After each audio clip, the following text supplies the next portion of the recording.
श्रीपादराजं शरणं प्रपद्ये. अध्याय 3. पळणी स्वामी दर्शन. कुरवपूरचे श्रीपाद श्रीवल्लभ स्वामींचा स्मरण महिमा.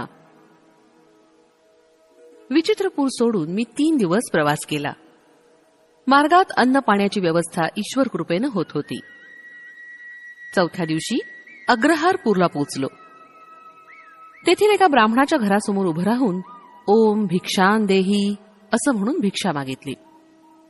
त्या घरातून एक अतिशय क्रोधायमान झालेली एक स्त्री बाहेर आली आणि ती म्हणाली, भात नाही, लात नाही. मी थोडा वेळ तसाच दारासमोर उभा राहिलो. थोड्याच वेळात त्या घरातील गृहस्थ बाहेर आले आणि म्हणाले, माझ्या पत्नीनं रागानं माझ्या डोक्यावर मातीचं मडकं फोडलंय आणि आता त्याच्या किमती एवढे पैसे आणून द्या असं म्हणून घरातून बाहेर घालवलंय.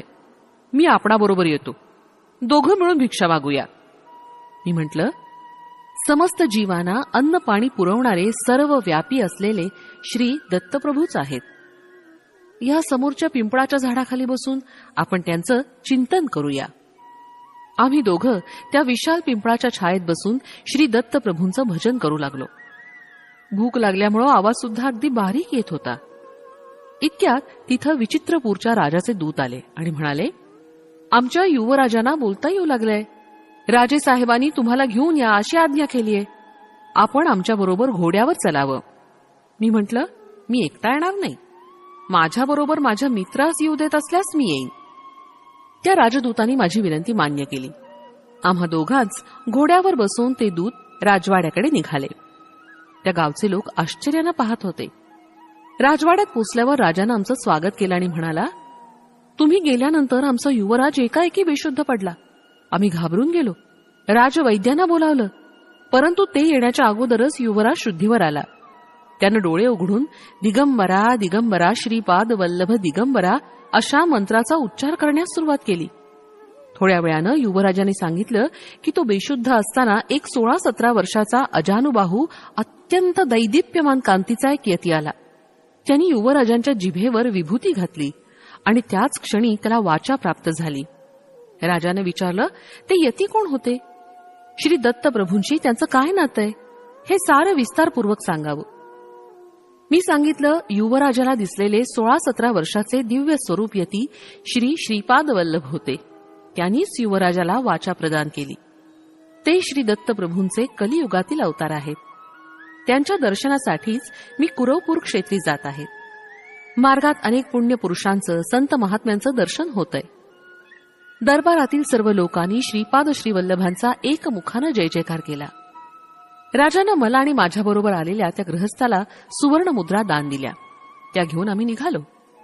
राजाच्या राजगुरूनं म्हटलं, आपणामुळे आमचा ज्ञानोदय झाला आणि दत्त महिमा कळाला. आम्ही आतापर्यंत वैष्णव आणि शैव या भेदात पापच करत होतो. आपणच आम्हाला खरा मार्ग दाखवला. आमच्याबरोबर माधव नंबुद्री नावाचा एक ब्राह्मण सुद्धा कुरवपुरास श्री स्वामींच्या दर्शनास निघाला. आम्ही तिघं विचित्रपूर सोडून अग्रहारपूर या गावी आलो. माझ्याबरोबर आलेल्या अग्रहारपूरच्या गृहस्थानं राजानं दिलेल्या सुवर्णमुद्रा आपल्या पत्नीस दिल्या. ती अत्यंत आनंदित झाली. तिनं सर्वांना यथेच्छ भोजन दिलं. त्यानंतर ती श्री श्रीपाद वल्लभांची भक्त झाली. मी आणि माधव नंबुद्री चिदंबरमकडे जाण्यास निघालो. सध्याच्या गुंटूर म्हणजे गर्तपुरी मंडलातील नंबूर गावात अनेक विद्वान ब्राह्मणांचं वास्तव्य होतं. मळयाळ देशातील राजानं नंबूर येथील अनेक विद्वान पंडितांना आपल्या देशात बोलावून त्यांना राजाश्रय दिला होता. हेच ब्राह्मण नंबुद्री ब्राह्मण या नावानं प्रसिद्ध झाले. हे आचारसंपन्न असून परमेश्वरावर दृढ श्रद्धा असलेले वेदसंपन्न ब्राह्मण होते. परंतु माझ्याबरोबर असलेला माधव नंबुद्री लहानपणीच माता पित्यांच्या छत्राला मुकला असल्यानं निरक्षर होता. त्याची श्री दत्तप्रभूंवर मात्र गाढ श्रद्धा होती. चिदंबरला गेल्यावर तिथं श्री पळणी स्वामी नावाचा एक सिद्ध महात्मा असल्याचं कळलं. त्यांच्या दर्शनासाठी पर्वतावरील त्यांच्या एकांतात असलेल्या गुहेकडे गेलो. गुहेच्या द्वाराजवळ जाताच पळणी स्वामींनी आम्हाला बघून, माधवा, शंकरा, दोघे मिळून आलात, आमचं अहोभाग्य असं म्हणाले. प्रथम भेटीतच नाव माहिती नसताना आम्हाला नावाने हाक मारणारे हे सिद्ध महात्मे आहेत यात तिळमात्र संशय नव्हता. स्वामी म्हणाले, बाबांनो, श्रीपाद श्रीवल्लभांच्या आज्ञेनुसार मी हा देह त्यागून दुसऱ्या तरुण अशा देहात प्रवेश करणार आहे. ती वेळ आता आलीय. मी या शरीरात 300 वर्ष आहे. या देहाचा त्याग करून नूतन शरीरात पुन्हा 300 वर्ष राहावं अशी श्रीपादांची आज्ञा झाली आहे. जीवनमुक्त झालेले, जनन मरण रूप सृष्टीक्रमाला अतीत असलेले आणि समस्त सृष्टीला चालवणारा महासंकल्प म्हणजेच श्री श्रीपाद श्रीवल्लभ. पुढे पळणी स्वामी म्हणाले, अरे शंकरा, तू विचित्रपुरीतील कणाद महर्षींच्या कणाद सिद्धांताविषयी बोलला होतास. त्याचं वर्णन करून सांग. कणाद महर्षींचा कण सिद्धांत. स्वामींच्या प्रश्नाला उत्तर देताना मी म्हणालो, स्वामी क्षमा करा. कणाद महर्षींच्या विषयी आणि त्यांच्या सिद्धांतांच्या बाबतीत मला फारच थोडी माहिती आहे. मी सांगितलेली माहिती ही श्री दत्तप्रभूंनी माझ्या तोंडून वदवली होती. हे तर स्वामींना ज्ञातच आहे. करुणास्वरूप पळणी स्वामींनी कण सिद्धांत सांगण्यास सुरुवात केली. ते म्हणाले, समस्त सृष्टी सुद्धा परममूल अशा अणूंनी निर्माण झालीय. त्या परमाणूंपेक्षा सूक्ष्म अशा कणांच्या अस्तित्वानं विद्युत शक्ती उद्भवते. हे सूक्ष्म कण महावेगानं आपापल्या कक्षेमध्ये परिभ्रमण करत असतात. स्थूल सूर्याभोवती ग्रह आपल्या भिन्न भिन्न कक्षेतून परिभ्रमण करत असतात.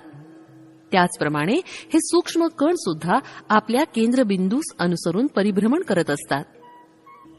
या सूक्ष्म कणांपेक्षा सूक्ष्म अशा स्थितीत प्राणीमात्रांचं समस्त भावोद्वेगाचं स्पंदन चालू असतं.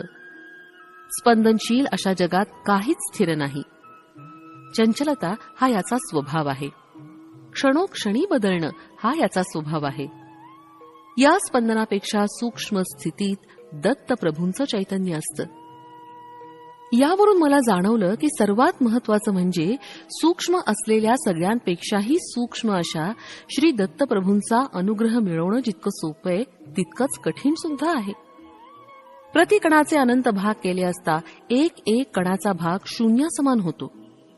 अनंत अशा शून्यांचं फलस्वरूपच ही चराचर सृष्टी आहे. पदार्थ सृष्टी ज्या प्रकारे होते त्याचप्रमाणे व्यतिरेकी पदार्थांचं सुद्धा असतं. या दोहोंचं मिश्रण झाल्यास व्यतिरेक पदार्थांचा नाश होतो. पदार्थाचे गुणात सुद्धा फरक होतो. अर्चावतारात प्राणप्रतिष्ठा केली असता ती मूर्ती चैतन्यवंत होऊन भक्ताची मनोकामना पूर्ण करते. सर्व मंत्र कुंडलिनी शक्तीमध्ये असतात. गायत्री मंत्र सुद्धा या शक्तीमध्ये सामावलेला असतो. गायत्री मंत्रात 3 पाद आहे असा सर्वसाधारण समज आहे. परंतु या मंत्रात 4था पाद सुद्धा आहे. तो असा, परो रजसी सावदोम. चतुष्पाद गायत्री निर्गुण ब्रह्मास सूचित करते. कुंडलिनी शक्ती 24 तत्वापासून या विश्वाची निर्मिती करते. गायत्री मंत्रात 24 अक्षरं आहेत. 24 संख्येला गोकुळ असं सुद्धा नाव आहे. गो म्हणजे 2 आणि कुळ म्हणजे 4. ब्रह्मस्वरूपात कोणताच बदल होत नाही. परिवर्तनातीत असतं म्हणून ते 9 या संख्येनं सूचित केलं जातं. 8 ही संख्या महामायेचं स्वरूप दर्शवणारी आहे. श्रीपाद श्रीवल्लभांचे भक्तगण त्यांना 2 चौपाती देवलक्ष्मी असं म्हणत असत. सर्व जीवांचा पती स्वरूप परब्रह्मच आहे. पतिदेव म्हणजे 9 संख्या, लक्ष्मी म्हणजे 8 संख्या, 2 म्हणजे 2 संख्या, चौ म्हणजे 4 संख्या सूचित करते. म्हणून 2 चौ पतिदेव लक्ष्मी याचा अपभ्रंश होऊन 2 चौपाती देवलक्ष्मी असा झाला. हे सर्व जीवांना 2, 4, 9, 8 या संख्येची आठवण करून देत असे. गोकुळामध्ये परब्रह्म पराशक्ती हे श्रीपाद श्रीवल्लभ या रूपानेच आहेत.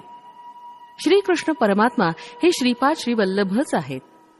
गायत्री मंत्राचं स्वरूप त्यांच्या निर्गुण पादुके समान आहेत. स्वामी पुढे म्हणाले, बाबा शंकरा, स्थूल मानव शरीरात 12 प्रकारचे भेद आहेत. सर्वांना अनुभवास आलेलं स्थूल शरीर सूर्याच्या प्रभावात आलेलं आहे. श्रीपाद श्रीवल्लभ पिठिकापुरम इथं मानव शरीरानं अवतार घेण्यापूर्वी सुमारे 108 वर्ष या प्रदेशात आले होते. त्यांनी माझ्यावर अनुग्रह केला होता. सध्याच्या रूपात ते कुरोपूर क्षेत्रात आहेत. त्याच रूपात तेव्हा ते इथे आले होते. त्यावेळी आश्चर्यकारक घटना घडली. हिमालयातील काही महायोगी बद्री केदार तीर्थक्षेत्रातील बद्रीनारायणाची ब्रह्मकमळं अर्पण करून पूजा करत होते. ती बद्रीनारायणाच्या चरणी वाहिलेली ब्रह्मकमळं श्रीपाद श्रीवल्लभांच्या चरणावर येऊन पडत. हे दृश्य आम्ही स्वतः नेत्रांनी पाहिलं होतं. पळणी स्वामींच्या त्या दिव्य वक्तव्यानं मी अगदी भारावून गेलो. अंगी रोमांच उठू लागलं. मी त्यांना विचारलं, ब्रह्मकमळ म्हणजे काय? ती कुठं मिळतात? त्या फुलांची पूजा केली असता श्री दत्तप्रभू संतुष्ट होतात असं आपल्या सांगण्यावरून कळलं. तरी कृपा करून आपण माझ्या शंकेचं समाधान करावं. ब्रह्मकमळाचं स्वरूप. माझ्या विनंतीला मान देऊन श्री पळणी स्वामींनी स्नेहपूर्ण नजरेनं माझ्याकडे पाहत म्हणाले, श्री महाविष्णूंनी श्री सदाशिवाची ब्रह्मकमळानं पूजा केली होती. श्री विष्णूंच्या नाभीतील कमळाला सुद्धा ब्रह्मकमळ असंच म्हणतात. दिव्य लोकातील ब्रह्मकमळासमान भूमंडलातील हिमालयामध्ये हे कमळ सापडतं. सुमारे 12,000 फुटावर हिमालयात वर्षातून एकदाच हे उमलतं. अर्धरात्रीच्या वेळी हे फूल उमलतं आणि उमलत असताना सभोवतालचा परिसर अद्भुत सुवासानं भरून जातो. हिमालयातील साधक महात्मे अशा ब्रह्मकमळाच्या शोधात असतात. शरद ऋतूपासून वसंत ऋतूपर्यंत हे बर्फामध्येच असतात. चैत्र मासाच्या आरंभी हे बर्फातून बाहेर पडतं. ग्रीष्म ऋतूमध्ये याची विकासाची प्रक्रिया घडते. अमरनाथमधील अमरेश्वर हिमलिंगाचं दर्शन श्रावण शुद्ध पौर्णिमेस होतं आणि त्याचवेळी अर्धरात्री हे पूर्ण विकसित होऊन उमलतं. हिमालयातच तपस्या करणाऱ्या तपस्वी सिद्ध पुरुषांसाठी आणि साधकांसाठी ही परमेश्वरी अद्भुत लीला होत असते. ब्रह्मकमळाच्या दर्शनानं सर्व पातकांचा नाश होतो. योगसिद्धीतील विघ्न नष्ट होतात. या कमळाच्या दर्शनानं योगी तपस्वी सिद्ध पुरुष आपापल्या मार्गात उच्च स्थिती प्राप्त करतात. ज्या भक्तांच्या भाग्यात या ब्रह्मकमळाचं दर्शन असतं त्या सर्वांचं दर्शन घेणं झाल्यावर हे कमळ अंतर्धान पावतं. श्री पळणी स्वामी पुढे म्हणाले, बाबा शंकरा, मी 10 दिवस समाधीत बसायचं ठरवलं आहे. दर्शन घेण्याच्या आर्त इच्छेनं कोणी भक्त आल्यास माझ्या समाधीत भंग न पडू देता त्यांना शांतपणे दर्शन करवा. साप चावून मृत झालेलं कोणी आल्यास त्यांना मी समाधीमध्ये असल्याचं सांगून मृतदेहास नदीच्या प्रवाहात अथवा जमिनीत पुरून ठेवावं अशी माझी आज्ञा आहे असं सांगावं. श्री पळणी स्वामी बसलेल्या आसनावर समाधीस्थ झाले. मी आणि माधव दोघं मिळून येणाऱ्या भक्तांना दुरून अत्यंत शांतपणे दर्शन घडवून आणीत होतो.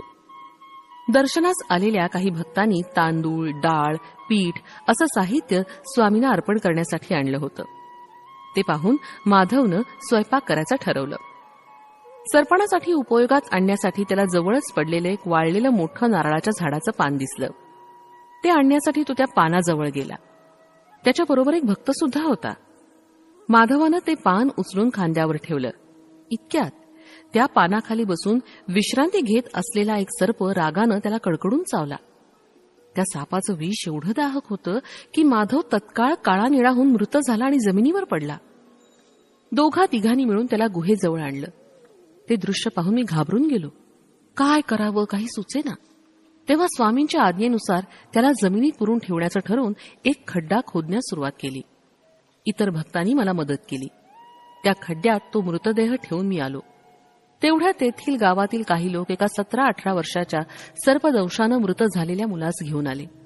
प्रथम माधवची दुर्घटना, त्यानंतर ही दुसरी घटना. हे पाहून मला रडू आवरेनासं झालं. मी कसं बसं त्यांना स्वामींची आज्ञा सांगितली. गावातील लोकांनी गुहेजवळच एक खड्डा खोदून त्या मुलास त्यात झोपवलं. रोज स्वामींच्या दर्शनाला 3-4 लोक येत असत. त्यांना मी दर्शन घडवून आणीत असे. असे 10 दिवस गेले. 11व्या दिवशी ब्राह्म मुहूर्तावर श्री पळणी स्वामी आपल्या समाधीतून बाहेर आले आणि माधवा माधवा अशा हाका मारू लागले. मी रडत रडत झालेली घटना त्यांना सांगितली. स्वामींनी मला समजावलं. त्यांनी योगदृष्टीनं माझ्याकडे पाहिलं.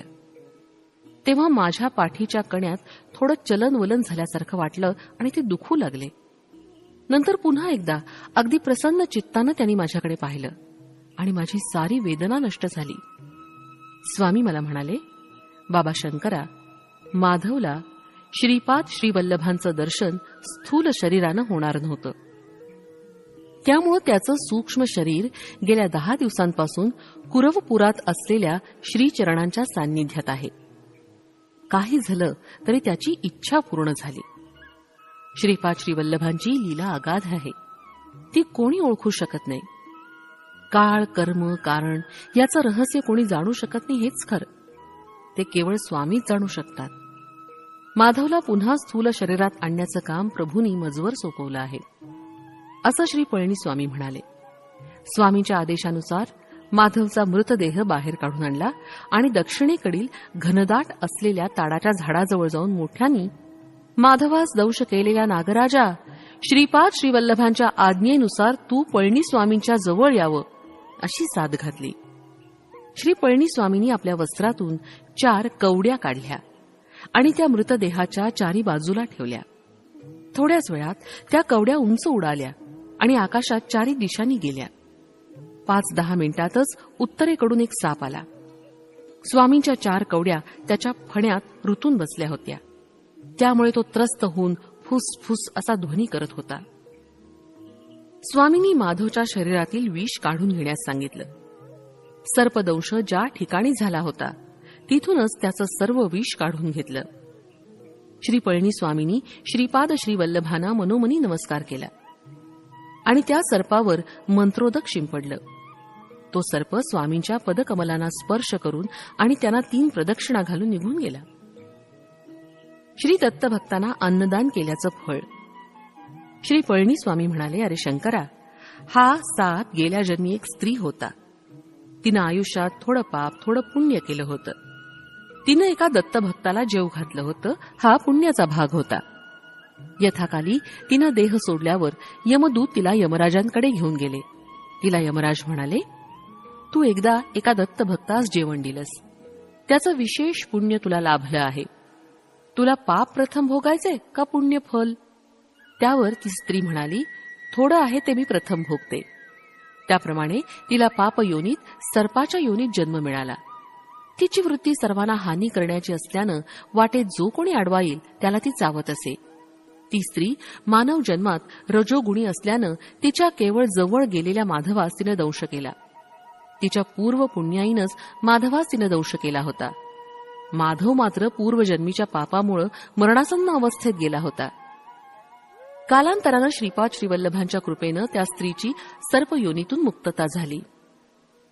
योग्य व्यक्तीस केलेल्या अन्नदानाचं फळ.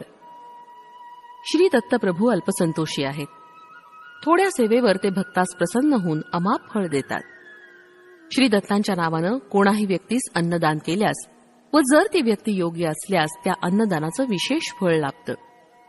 अन्नाच्या थोड्या भागानं मन बनतं. अन्नदात्याचं मन, बुद्धी, चित्त, अहंकार शरीर मंगल स्पंदनानं भरून जातं. त्यामुळे त्याच्यात लोकांना आपल्याकडे आकृष्ट करण्याची शक्ती उत्पन्न होते. पुढे पळणीस्वामी म्हणाले, इच्छित वस्तूची समृद्धी म्हणजेच लक्ष्मीचा कृपा कटाक्ष. ही सृष्टी सगळीच सूक्ष्म स्पंदनानं, सूक्ष्म नियमांनी चालत असते. श्रीपाद श्रीवल्लभांचा महिमा.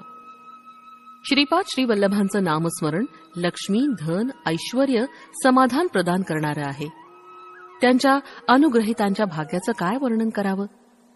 श्रीचरणांच्या अनुग्रहानंच 10 दिवस जमिनीत पुरलेल्या माधवाच्या शरीरास काही झालं नाही. त्याला प्राणदान करणाऱ्या श्रीपाद श्रीवल्लभांची करुणा, दया, भक्त प्रेम हे शब्दांनी वर्णन करता येत नाही. माधवामध्ये चैतन्य येऊ लागलं. त्यानं तहान लागल्यामुळे पाणी मागितलं. श्री पळणीस्वामींनी त्याला समजावून प्रथम तूप पिण्यास दिलं. ते घेतल्यावर फळांचा रस दिला आणि थोड्या वेळानं पाणी दिलं. नागलोकाचं वर्णन.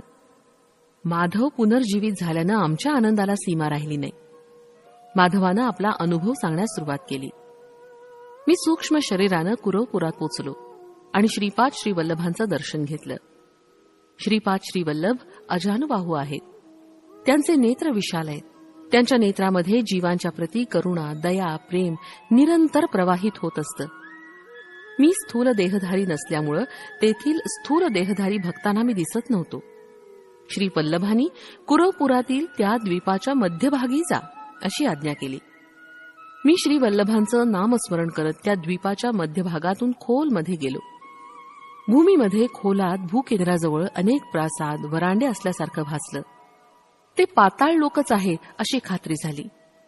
स्थूलता पाहणाऱ्याला स्थूलरूप पदार्थच दिसतात. माझ्यासारख्या सूक्ष्मरूपधारित शरीराला सूक्ष्मरूप असलेले लोक दिसले. तिथे असणारे लोक नागजातीचे असून कामरूप धारण केलेले होते. त्यांना इच्छा असलेलं रूप धारण करण्याची शक्ती होती. त्यांना साधारणतः नागरूपातच संचार करणं आवडे. मी तिथे अनेक महासर्पांना पाहिलं. काही सर्पांना 1000 फणे होते. फण्यावर मणी असून त्या मण्यातून दिव्य तेज प्रसारित होत असे. अन्य नाग योग मुद्रेत असल्यासारखे फणे उकलून मौन मुद्रेत होते. आश्चर्य असं की त्यातच एक महासर्प होता. त्या सर्पाला 1000 फणे होते. त्या महासर्पावर श्रीपाद श्रीवल्लभ श्री महाविष्णूंसारखं शयन करत होते. तिथे असलेले महासर्प वेदगान करत होते. चिदानंद स्वरूपानं स्वामी ते गायन ऐकत होते. माझ्या बाजूला असलेल्या एका महासर्पानं श्री दत्त प्रभूंचा महिमा सांगण्यास सुरुवात केली. श्री दत्तात्रेयांचा महामहिमा. तो म्हणाला, श्री दत्तप्रभू नेपाळ देशात असलेल्या चित्रकूटातील अनसूया पर्वतावर अत्री अनसूयेच्या पुत्ररूपानं पूर्वयुगात अवतरले. ते अवतार न संपवता सूक्ष्म रूपात निलगिरी शिखरावर, श्रीशैल शिखरावर, शबरगिरी शिखरावर, सह्याद्रीमध्ये संचार करत असतात. त्यांनी नाथ संप्रदायातील गोरक्षनाथाला योग मार्गाचा उपदेश दिला. ज्ञानेश्वर नावाच्या योग्याला खेचरी मुद्रेत बसलेल्या निराकार योगी रूपात दर्शन दिलं. श्री दत्तप्रभू देश काळाहून अतीत आहेत. श्री प्रभूंच्या सान्निध्यात आम्हाला भूत, भविष्य, वर्तमान हे वेगवेगळे दिसत नाहीत. सगळंच नित्य वर्तमानच असतं. अनघा समेत दत्तात्रेयांचं दर्शन. तो महासर्प पुढे म्हणाला, बाबा माधवा, आम्हाला कालनाग ऋषीश्वर म्हणतात. श्री दत्तानं हजारो वर्ष राज्याचं परिपालन केल्यानंतर त्यांनी त्यांच्या रूपास गुप्त ठेवण्याचा विचार केला. ते काही वर्ष नदीमध्ये अदृश्य राहिले. त्यानंतर ते पाण्यावर आले.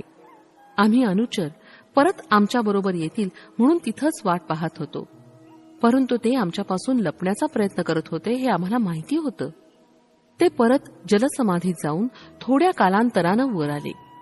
यावेळेस मात्र त्यांच्या हातात मधुपात्र होतं, तर दुसऱ्या हातात 16 वर्षाची सुंदर कन्या होती. मधुपान करून सदैव गुंगीत असणाऱ्या आणि स्त्रीच्या दास्यात असलेल्या व्यक्तीस आपण आतापर्यंत भ्रमानं आपलं दैवत मानलं होतं, या विचारानं आम्ही तिथून परतलो. त्यावेळी ते दोघेही अदृश्य झाले. ते अदृश्य झाल्यावरच आम्हाला ज्ञानोदय झाला. त्यांच्या हातातील मधुपात्र हे योगानंद स्वरूप असलेलं अमृत आणि ती सुंदरी त्रिशक्ती रूपिणी अनघालक्ष्मी देवी आहे याचं आम्हाला स्मरण झालं. पुनरपी त्यांनी या भूमीवर अवतार घ्यावा यासाठी आम्ही घोर तपश्चर्या केली. आमच्या तपश्चर्येचं फलस्वरूप श्री दत्तात्रेयांनी पीठिकापुरात श्रीपाद श्रीवल्लभ या नावानं अवतार घेतला. श्री कुरवपुराचं वर्णन. श्री दत्तात्रेय प्रभू ज्या दिवशी ज्या जागेत स्नानासाठी पाण्यात उतरले होते तीच जागा म्हणजे हे आजचं परमपवित्र कुरवपूर आहे. ते जलसमाधीमध्ये असताना आम्ही सुद्धा आमच्या सूक्ष्म स्पंदनानं या सूक्ष्म लोकात योग समाधीमध्ये होतो. कौरवांच्या आणि पांडवांचा मूळ पुरुष असलेल्या कुरु महाराजाला ज्ञानोपदेश झालेलं कुरवपूरच हे पवित्र स्थळ आहे. बाबा माधवा, या कुरवपुराचं महात्म्य वर्णन करण्याचं सामर्थ्य आदिशेषास सुद्धा नाही. सदाशिव ब्रह्मेंद्राची पूर्वगाथा. श्रीपाद श्रीवल्लभांच्या श्रीचरणांना मी अत्यंत नम्र भावानं नमस्कार केला. त्यावेळी प्रभू अत्यंत करुणापूर्ण अंतःकरणानं म्हणाले, वत्सा, हे दिव्य भव्य दर्शन म्हणजे फार मोठा अलभ्य योगच आहे. तुला बोलावलेला एक महासर्प येणाऱ्या शताब्दीत ज्योतिरामलिंगेश्वर स्वामी या रूपानं अवतरून ज्योतिरूपानंच अंतर्धान पावेल. तुझ्याशी बोललेलाच दुसरा महासर्प सदाशिव ब्रह्मेंद्र